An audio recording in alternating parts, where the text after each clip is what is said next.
Good morning বন্ধুরা। দেখো আমার সব হয়ে গেছে, ঠাকুর দেওয়া হয়ে গেছে।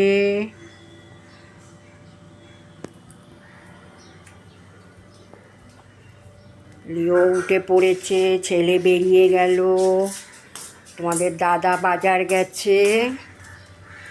দেখো বিছনা টিছনা সব পরিষ্কার হয়ে গেছে। লিও উঠলো, বিছনাটাকে গুছকে দিল। দেখো এবার শুধু একটু চা নিয়ে বসবো। এবার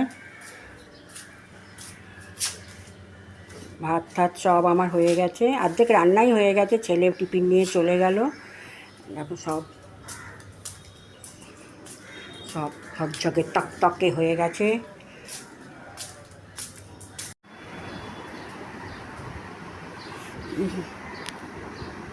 চা নিয়ে বসলাম, এবার একটা বিস্কুট চা এবার বসি একটু, তারপরে আবার সব কাজ শুরু করব। টাটা, রাখলাম। সারাদিন ভালো কাটিও।